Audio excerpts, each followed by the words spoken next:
basic fundamental when it comes to building a company.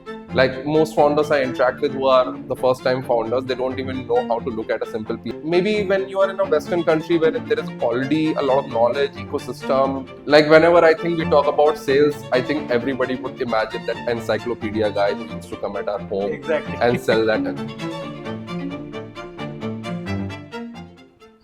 Welcome to one more interaction of 18 Startup with an amazing founder, Ayushmaan. Welcome, Ayushmaan. Thanks for joining us today. The pleasure is mine. Thank you so much for inviting me. Yeah. So, request you to start off with a little bit of background on why an academic's son chose the route of being an entrepreneur. So let's a little bit about me. I'm Ayushmaan. I come from a very small town in UP called Gonda. My dad was a government doctor there. My mom had been teaching chemistry, and they've been in that city since 1992 to the extent where like my mom has taught like now the fourth generation. Like she taught the first, second, third, and Oh, fourth. awesome. Right. So where I grew up, the aspect was very simple that you study, you do your you take up science in 11th, 12th, and you have to sort of Story of my crack life. yeah that NIT or IIT, do your engineering, and either go for UPSC or like go out of India. Um, and that's the route honestly I took. Like I thought that is the way to go forward in life, and did my 12th from Lucknow, then moved to VIT for my engineering. But as in when I entered in the college, I realized, and VIT sort of provided me with that exposure, wherein I realized that there is a world beyond, the usual path. And I had been from a very, very young age, as long as I can remember, I had been I wanted to do something very different from the usual path. And Okay. in college is when I got to learn about this something called entrepreneurship. Interestingly, that is the time when the Flipkarts, the Ola, the Ubers, and all of those guys were coming into This India. was what, 2001? 2008 to 2012 is when I did. Yeah, so entrepreneurship was like budding. That time it was not. It did not still become a mainstream line as it is today. Like now, there are so many founders who got it funded, and there is an entire page on Times of India and other publication wherein they just talk about startups. But there was a time when this was looked down upon. The way I chose was that I'm going to work in a startup for a period of time before I take up entrepreneurship. And at the age of 25 is when, along with my college roommate, I launched my first company, which is Zeno. We built it bootstrapped and profitable for a number of years. And then eventually we got into the funding phase of it. And now I'm at a place wherein I took an exit from the company. I'm trying to give around 13 to 15 years into entrepreneurship. Awesome. And now I am in a phase wherein I'm taking some time off to think about what I want to do next for the next 20 years. And yeah, that has been the journey which I've gone through. Awesome. Yeah. Very good. Very interesting. Yeah. So, you said that you took up a job in a startup Yes. before you launched Correct. a startup. How significant was that decision? See, there will be a lot of contrary opinion which will come on this topic, right? Because then when we read about Mark Zuckerberg, when we talk about Jeff Bezos or any of these big founders which we follow, like we read books about and we sort of take inspiration Idols. from, right? And they started at the age of 18, they started at the age of 19. But what we have to understand is the Indian ecosystem, right? The Western ecosystem has evolved. The dot-com bubble, the internet bubble started back in 1970s and 80s, right? In India, when we speak about starting a company, tell me a place in school or in college or anywhere around our relative network wherein we've been taught how to set up a business. Leave setting up the business. Where have been we taught where how to even look at our finances? Like most founders I interact with who are the first time founders, they don't even know how to look at a simple P&L book and all of those things, right? Which is such a basic fundamental when it comes to building a company. So when we are talking about in an Indian ecosystem wherein there is no education, no thought process around this, working at an early stage startup, if you want to become a founder in your early stage, I think becomes very, very critical. Like I was very, very lucky to got into a company called Customer XPS, which now calls Clarify. They have also got acquired recently. and I got hired as a software developer, right? I did coding for 1.5 years. I was like, I love tech, but not, I don't love it enough to go deeper into tech. I Okay. then moved into sales and alliances. And my thought process was that I want to learn everything how to run a business. So I started interacting with the founders, the finance team. So at one point of time, I was working with finance team, implementation team, product team, tech team, doing sales also, doing implementation, like everything, like from selling to sitting at client's office for 3 4 months implementing that particular software, to ensuring the renewals are happening, to ensuring I'm meeting all the leadership, and ensuring that I'm also collecting money. Like I got to the extent wherein I was doing account receivable for that particular company. Okay. So what it did was it just gave me a very short course on, in terms of, even though I was not a founder, but like I just wanted to solve all the problems which that company had, and I was working with every department, all the founders, which gave me a perspective. What is it? What does it take to build a company? So when I talk about, maybe when you are in a Western country wherein there is already a lot of knowledge ecosystem around this, but when we talk about Indian ecosystem, I feel that one should go through this journey before, at least for a 3 to 4 years time, before they jump into uh, entrepreneurship, because that itself will teach you a lot of things which you don't know about business. And trust Right. me, in college and MBAs in school, we have never been taught about how to do entrepreneurship. They are churning out engineers who will just go work in a service-based industry or in a bank. MBAs have become a factory wherein you go in, there is a certain type of jobs which you get into engineering, there is a certain type of job you get. Yeah. Everything is focused about job, how much package you earn, which company you're going to be working for. Nobody is really celebrating how many founders I have. So you have to go through that journey, learn how to build a business, professionalism, ethics of the business, how to, simple things of how to even write an email, right? Like those are some of the basic things which a job will teach you early in your career, and Awesome. then get into the entrepreneurship ecosystem. Okay, so you said that you started with coding, Yes, which today is a pretty sought after commodity. I correct. think even then it was a sought Yeah, after yeah, commodity. And probably if you had just stuck to coding, yeah, you might have still earned the same amount of money, if not more, right? yeah. So why did Maybe you? more, much more. Yeah, maybe much more. So why did you? What do you think that transformed you into getting into sales, which is not such a very Oh sought yeah, yeah, after yeah. job? Oh my goodness. Like whenever I think we talk about sales, I think everybody would imagine that encyclopedia guy who used to come at our home Exactly. and sell that The medical encyclopedia. Oh representative. my goodness. And it is the most looked down thing upon in this particular country. But if you don't do sales, then sales is not just about selling something. Sales is just, you're doing sales on a daily basis, Hmm. right? Whenever you go into the street market and buying a product, you are doing negotiation there. Right. Like you want anything in your life from anyone, you have to do a certain amount of sales. Hmm. I think it's the most critical skill set which is required to just live your life. And as people, we have not developed that particular skill set. Why I left coding is, see, whatever I wanted to do, I wanted to be a best at it, Okay. right? I didn't want to be an average or above average person. And when I got into coding, I sort of realized that, I will be able to do good in this. I will be able to probably make a lot of money, but this is not my forte. Like there are a lot of founders who are proper techies, Hmm. right? They find somebody who can, co-founders who can do Sales. sales better. Like, because if you want to build a company, you have to figure out your GTM. Hmm. So for me, it was simple. Like I love tech. I love discussing about the algorithms, the solutioning. I love discussing a technological problem and sort of creating an architecture and solution around it. But can I go really deep? Can I become great in coding? The answer for in my head was very simple.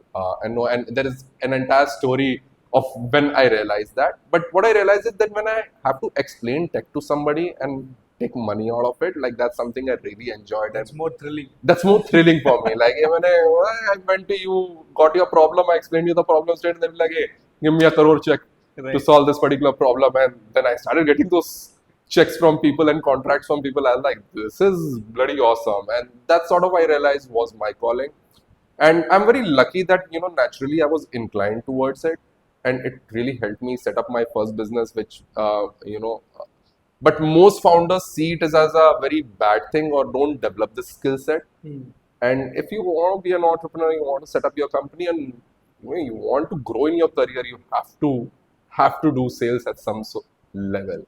So that was my kick out of it, wherein I realized, hey, you know what? If I can make somebody give me a big amount of check to sell something, and that sort of became really, really exciting for me.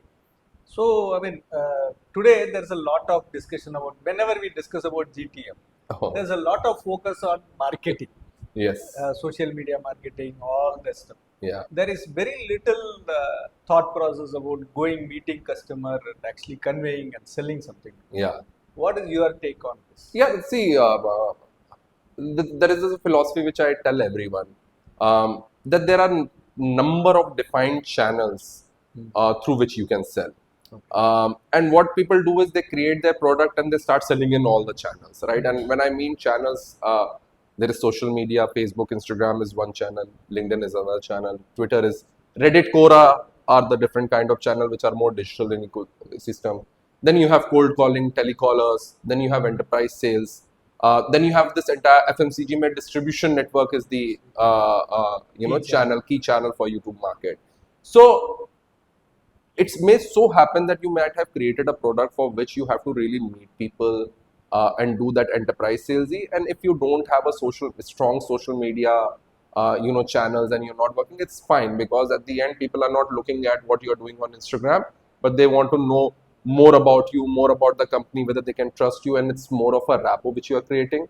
So high ticket value product fall into that category. But when we talk about social media channels, like if you have a clothing brand, if you have a beauty brand, right? Then you have to adopt. Then there is, of course, you have to meet customers to understand how they're feeling about the product, but you can't do the selling there. Like you have to address to the mass audience. So it totally depends upon what kind of product you have created, and for what kind of market, and how does that market buy those products, Right. right? And that problem statement becomes sort of very critical for founders to identify and just tap into that channel, because it's not like very rarely it will happen that you've created something so unique that nobody has bought it. Correct. As planet has like good 6-7 billion people. If you think our idea is unique, I'm telling you there are 100 people who have already thought about it, 50 who have already implemented, 10 who have failed, and 5 who have succeeded and built a company around it, right? There So are all 1,000 people having the same unique idea. unique idea, right? So we think we are very unique. Right. Interestingly, we are not. At the end, what matters is how you are executing it. And most of the execution comes is how I'm going to be placing my product in front of the customer, and what are the right channels wherein they'll trust me enough to buy that product. And of course, comes the second part of it, whether your product is good or not, defines the repeatability of that particular customer. So there are two parts of the problem. One is how do I make my customer acquire the product for the first time, which is where your GTM comes into picture. And if you want the repeatability from that particular customer, then comes your product quality and service, which defines whether that customer is going to come back to you or Yeah. not. So this brings me to that question, beautiful question of good product. Hmm. What is the formula to create that good product? I mean, if because every founder says, I have a great product, sir. I've Yeah. created this website, this mobile app. Abhi, if we go into the market, everything will do. So, what is this formula which says that okay, this is the good product, or what is the formula for creating a good product? So I think everybody can create products. I'm not gonna use an adjective before the product. I'm not gonna say a bad product, a good product, or a great product. Everybody is capable of creating a product, right? Now, how do you define an adjective before this particular Exactly. word, right? And that's the question which we essentially want to ask. And that goes down to a very simple thing, right? The first thing which I ask founders is which market are you have you created this product from? And when I mean by market, I don't mean I have created a product for women who are aged between 28 to 35 living in metro cities. No. Okay. Who exactly is your customer? What is the problem of that customer? What are they doing today to solve that particular problem? What are the challenges they are facing through that particular alternatives which you have? And then what is your unique insight um, towards solving that product? Right? So when I say market, these are the 5 elements which come into this market. Can you just repeat this? So, okay, who is your customer? Define your customer in a very, very clear way. Second is what is the problem statement which this customer has. Third, what are they doing today to solve that particular problem statement? ऐसा तो है नहीं कि उनके पास problem है, they're like, some company will come and then I'll solve this problem. कुछ manual तरीके से कर रहे होंगे, कुछ ना कुछ कर रहे होंगे to solve that particular problem. Right. Right? Fourth, what are the problems they are facing through these alternatives to solve that problem? And when you understand this entire dynamics, then what is that unique insight which you have gotten, basis on which you have created your product? Because again, it's not like if your solution is, I don't think any solution. We think Facebook is unique. Before Facebook, there was Orkut, there was MySpace, there was a lot of social media portal out there, right?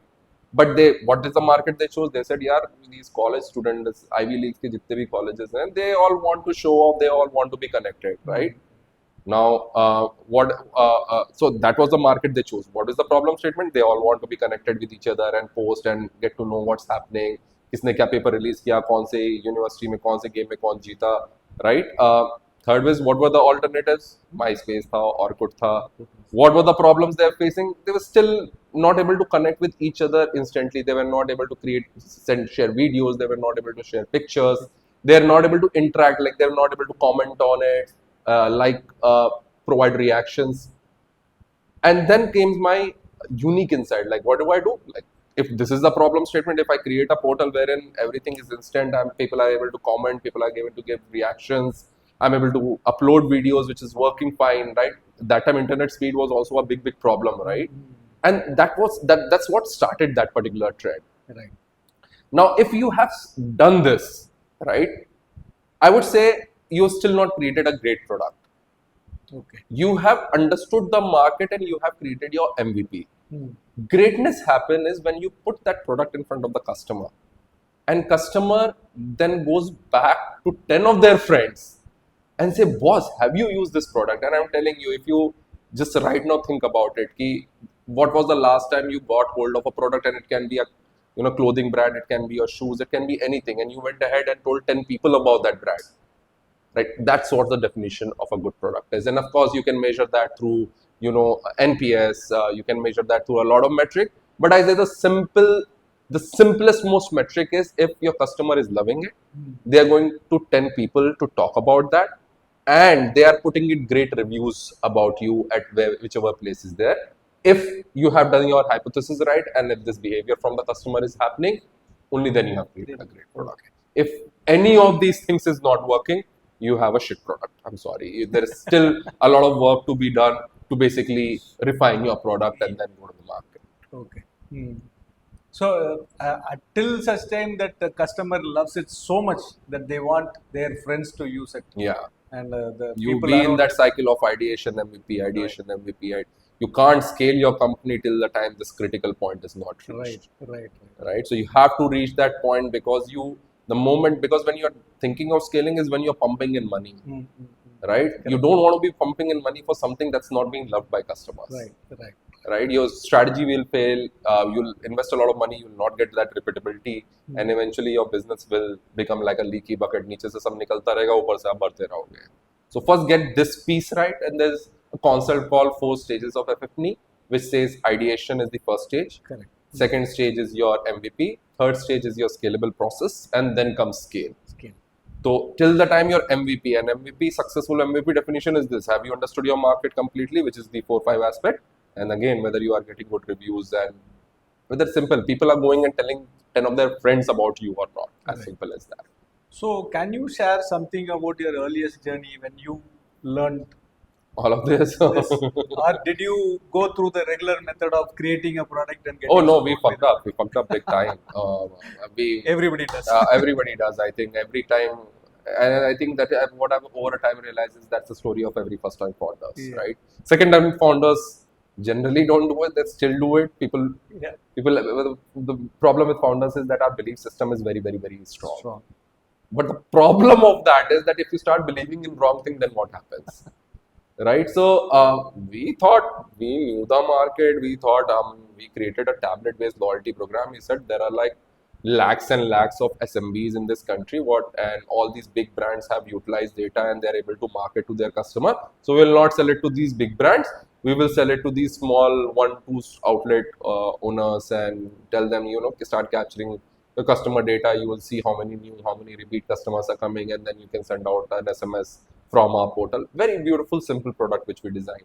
And we went ahead and sold it to some 2,000 outlets Oh. in this country, India, Bombay. I used to go to from my friend's place in Bombay, stay there for 3 weeks, and go in the market. And this I'm talking about, like in Delhi, you have this Khan market, M Block market, Right. wherein there is individual Okay. stores, like going inside those shop and selling it directly to the owners. What I realized that yes, these guys do want to solve this particular problem statement, right? There is a unique insight which we found that nobody else was able to solve that holistically, and they were going and talking to their friends about it, but that still doesn't create a great company. Convert it It, to it business. created a great product.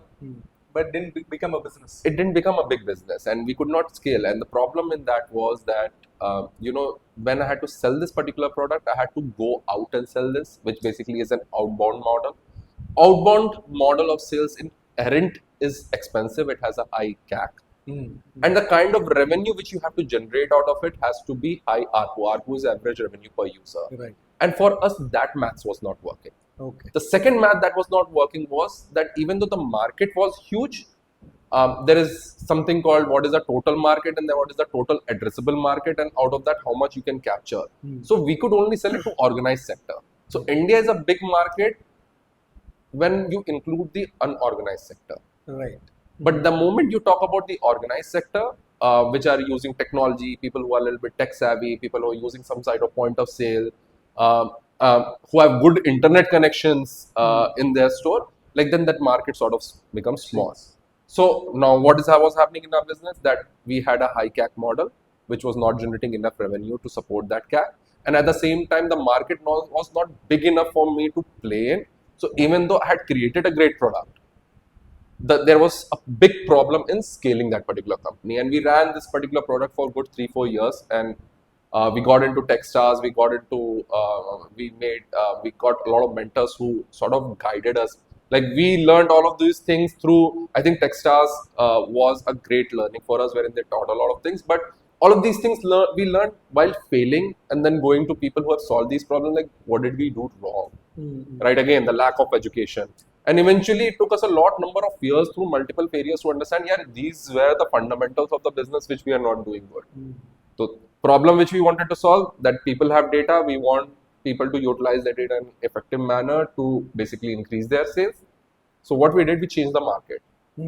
Initially, we said we will not go to that big guys. We went to the We went to the big guys. So, what happened? The problem statement remained same. Like, of course, we had to do the entire market research and everything. Product we evolved. Of course, outbound sales was the method there, but my ARPU increased.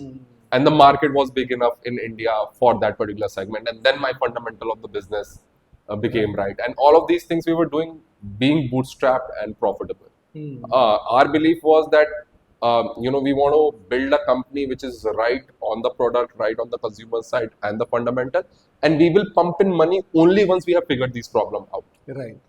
And once we figured that problem out is then when we had our rounds of funding to scale the business. And now in India we have the top brands. We are present in Middle East and Southeast Asia. So that was the entire story. So in a way, your earlier target group became the guinea pig for your product. Yeah. They helped you perfect the product, and they didn't help us perfect the product. They helped us perfect ourselves. Yeah. Your Product we had to develop completely new. Like even though the problem statement was same, okay, there was data. So a small retailer had 10,000 data. A big retailer had a 10 lakh data.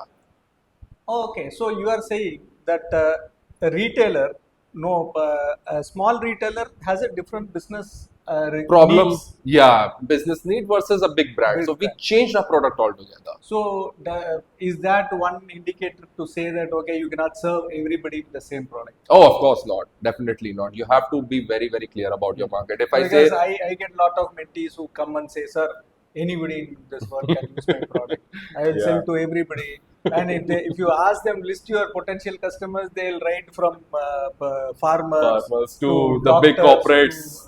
Dhirubhai Ambani. And that's the biggest mistake which people do. Like, you have to be very clear about who your customers are. And within that customers also, like for example, let's say you identified a niche also. Okay? So I say, whatever market niche you have identified, there are three types of people you will meet in that market. Okay. One are your early adopters, which generally is around 8 to 10% of the market. Then is your mass market, which is around 80 to 85% of the market. And then there are laggards, which are the remaining part of the market. So once you have identified your niche and you are the first one, nobody knows you in the space. You have to find those early adopters. Right? You can't go to the mass market. And when we went to the enterprise space, there were people saying, "Who's your customer?" I like, we have just started out saying that आप ही है, sir. आप ही है. And कहते थे, पहले काम कर भाई, तू तेरे मेरे जैसे ना 3-4 क्लोज करके ले आ, तब मैं तेरे से बात करूंगा. Right. That's a mass market mentality. But then there were brands, and we met. I still remember first deal, enterprise deal we cracked was Bestseller Group, which has Veramoda only selected, and Vineet Gautam was the CEO. Is a visionary. Like, you see his LinkedIn profile and you see his news and article, you will know he is one of those tech savvy guy who wants to adopt something very quickly. And we somehow, they gave us our first opportunity. Like, yeah, you guys are new. Show us what you are capable of. And 1 year, then we worked with them. And then we use their case studies and references to go to similar customers like theirs. Right. Saying that, देखो इनके लिए crack कर लिया, हम आपके लिए भी crack कर सकेंगे. So then, of course, when somebody is giving you first time opportunity, you have to give them a better deal, you have to give them a better pricing, you have to do all of those aspects. And the more, then you bank that, you increase your commercial for second, then you increase your commercial for third, and eventually then you have a business wherein you can be like, this is what I want. You want to work with me, otherwise please. Yeah. Right. Awesome. So choose one market, become the king of the market. The moment you start doing that, automatic expansion of market will happen. Like, we started in fashion, then electronics came to us, then grocery came to us, then beauty came to us, and that's how you continue to evolve your product and company also. So you are saying that you were actually serving retailers. Yes. But you chose to serve only fashion Fashion retailers. So Why- first we started why with QSR.